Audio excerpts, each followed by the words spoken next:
Folks, we have ourselves a cheeky new dark comedy called The Roses, based on the book, The War of the Roses by Warren Adler. There was also a different movie called The War of the Roses based on the book that came out in 1989 with Kathleen Turner and Michael Douglas. So, nothing's new or original anymore, but that doesn't mean it can't be good and a little fresh all the same. Well, I saw The Roses last night at one of those early AMC showings, and I have thoughts.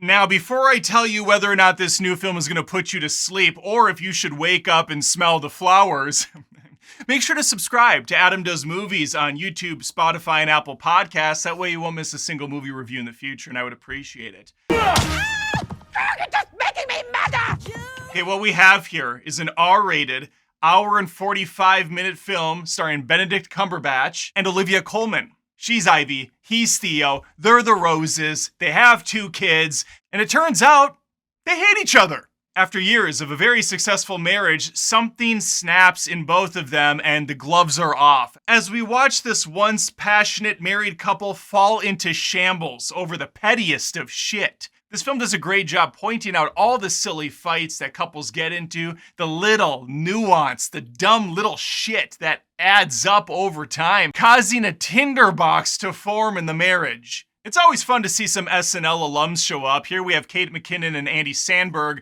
They're friends of these two, and every time they show up, I know I'm going to get a couple laughs. Kate McKinnon just has that natural, creepy funniness to her that works so well in this type of character. If you need a shoulder or an inner thigh to lean on. And I'm a big fan of Andy Samberg. I think he's a bit more diverse when it comes to his character roles. None of them miss for me, though. Unfortunately, I cannot tell you how this movie stacks up to the book, because I'm illiterate. I also can't tell you how it stacks up to the original movie because I didn't see it. I was only like 7 when the movie came out. I don't think I was the target demo at the time, probably watching Ninja Turtles instead. And up until like a week ago, I didn't even know that movie existed. Or the book! So I'm learning things here, which is fun. So let's just talk about what we have here today. This is rated R, so there's gonna be a good chunk of swearing. There's a little bit of violence. It's nothing over the top. There's no blood or gore or anything. And I don't believe there's any nudity either. I know some of you were hoping to see Benedict Cumber's snatch, but you're not going to here. Thankfully, what the movie lacks in boobies and ball sacks, it makes up for in clever, witty dialogue. Cumberbatch and Colman may have a hard time on screen with their relationship, but my God, these two actors work effortlessly together. They riff like no other, effortlessly bouncing mean-spirited comments towards each other without even blinking an eye. It adds a bit of bitterness. Ivy likes to leave a little bit of herself in everything she does. And thankfully, the dialogue is laser focused. It's sharp as a tack.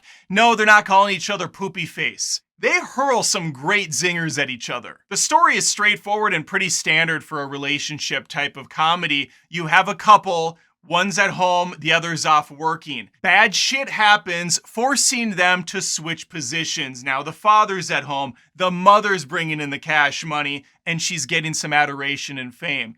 Dad, meanwhile, feels neglected. He feels like he's being taken advantage of, and he feels useless in society. Since the dynamics changed so dramatically, the foundation these two built their lives on, previously solid as a rock, is now crumbling beneath them. What I really appreciated about this movie is how genuine, though, and how earnest the script seems to treat these characters.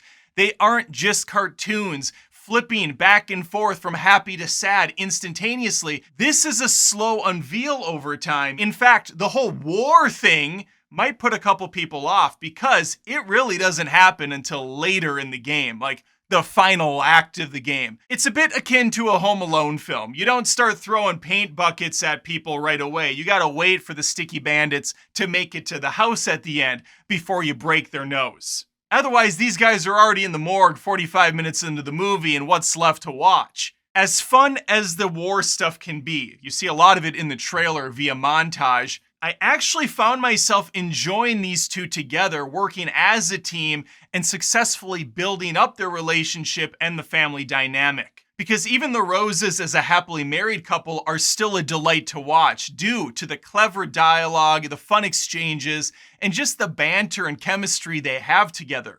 I only have one big hang up with the film, and that's Allison Janney. More specifically, the lack of Allison Janney. She's in the trailers, she's billed as being in the movie, she's in this film for like 5 minutes tops. And that's just a shame because I think she's a great actress. She always brings such a good performance out. And here is no exception. She's fantastic for the 5 minutes we have her. I mentioned I saw this early. They showed it for some reason on an IMAX screen, so you got the crazy surround sound. It's a massive complex, and I'm just thinking, was this necessary for a rom-com? I'm not getting anything more out of it than I would have at a normal screen, but whatever, it is what it is. I guess my point is you don't need to pony up for the 3D or the IMAX. You're going to get a fine time just paying a normal amount of money, which is already $15 in a lot of movie theaters. Is it worth going out to see? I mean, that's up to you if you like these types of films. If you're into rom-coms, if you have a significant other, you guys enjoyed these from the past, I would go out and watch it for sure. It did feel like, and about 30 minutes in, it clicked for me. This felt like a good-ass movie they would put out in the 90s. You know, back when they tried with scripts, back when each line of dialogue felt like it had some weight to it, it had some punch. There was no unnecessary filler jargon. It just all seemed very accurate. And every scene and every moment felt like it was driving the story forward. The humor in this landed pretty much every time, and I think it's because you have a competent director behind the camera. Jay Roach, no stranger to filming comedies. He did the Austin Powers trilogy. He did Meet the Fockers. He's got like 20 movies under his belt already, so he knows what he's doing. He knows how to frame up a shot to really get the joke to work, get those reaction angles, and just have a great time telling a fun story about a very broken couple hoping to work things out or just get it over with and kill each other already. There you have it, my thoughts on The Roses, a movie I very much enjoyed. It was a very nice movie to round out the month of August, which has been very strong. I looked back on the movies I reviewed and I thought, damn, I liked most of these films. They were either good, great, a couple stinkers, but overall, a very solid month for August, and I have Caught Stealing tonight that I'm going to, so expect a review for that by tomorrow. And since I brought up the August movies, a new thing I started doing last month is I rank the films that I saw for the month from worst to best, and so expect that in a week, maybe less if I'm on my game for once. We'll see. We'll see how it goes. If you saw The Roses, let me know in the comments below, or if this maybe excited you to go out and watch it. I'd love to hear from you. That's all I got. Hopefully I see you next time. Take care. If you appreciate my content, I am a one-man band. This is a ton of work, and you want a way to give back.